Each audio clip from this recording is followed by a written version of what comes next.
The first half of 2024 has painted a striking contrast between a somewhat resilient housing market and a condo market that inventory keeps building and prices are starting to go down. Single-family homes, for the most part, are still attracting a lot of buyers, but condo inventory continues to go up, sales volume continues to go down, and we're finally starting to see some pressure on prices. The question now becomes, how much longer does this last? Will the condo market bounce back, surprising everybody if inventory comes off the market and rates keep going down? Are we actually going to see real pressure on prices moving downwards? My name is Tom Storey. Thank you so much for being here. This is going to be a recap of the first 6 months of 2024, and we're going to talk about what's happening right now on the ground level of the market. If you watch this video and you learn anything new, all I ask is hit that like button, subscribe to this channel. You can also book a call with our team in the first link in the description. So let's go over what the first half of the year looked like, and we're going to start. I'm just going to throw this chart up over my face, and let's start with average sale price. Now, this is showing just the city of Toronto 416 area code for all property types. And although it looks like, oh my goodness, the prices went up from mid 900s to $1.1 million, this kind of happens every single year because January is pretty sluggish. So you saw that increase there for the first 5 months. And then May to June, we actually dropped off a little bit. So that's what's kind of happened. Again, like, that's not really that surprising in the market. There's two other things that are happening. So that was sale price, but what about sales volume? And this chart, I think, is a lot more interesting. Again, this is the same tracking. It's showing City of Toronto, all property types. And you can see from January all the way up there, we saw sales increasing every single month, which is usually what happens.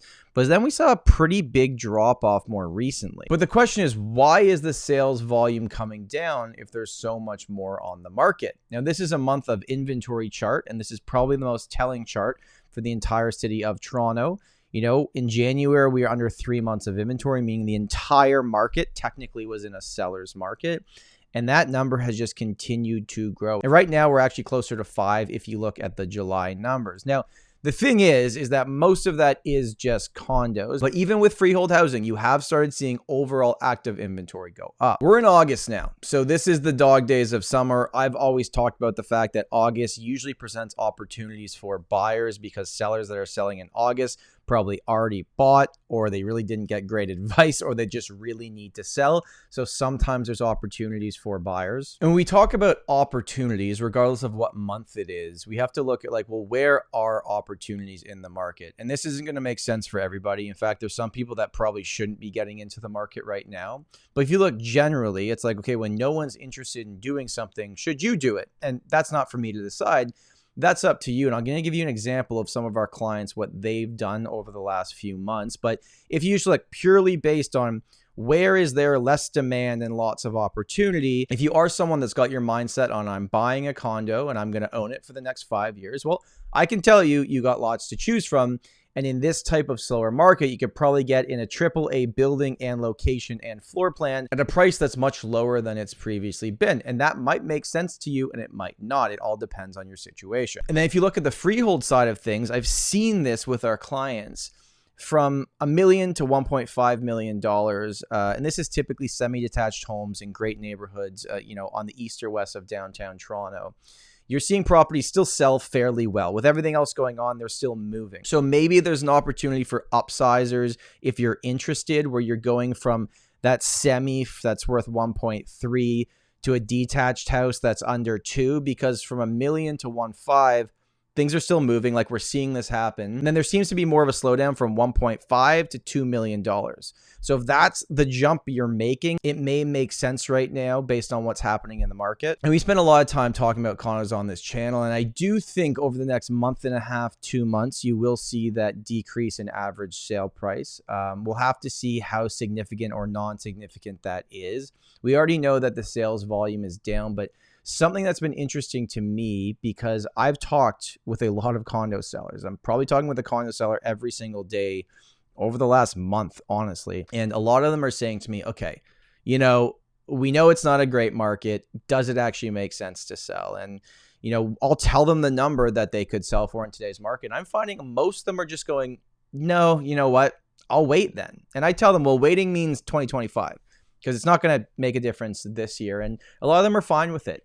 So perhaps because there's all this conversation now, it's in the newspapers, that the condo market is really bad, maybe a lot of sellers are saying, you know what? I'm not going to join that party. And perhaps that stops inventory from building. But if we stay at 5, 6, 7 months of inventory for condos, you will eventually see some level of pressure on prices. I'd also say that 75% of the condos on the market are cookie cutter.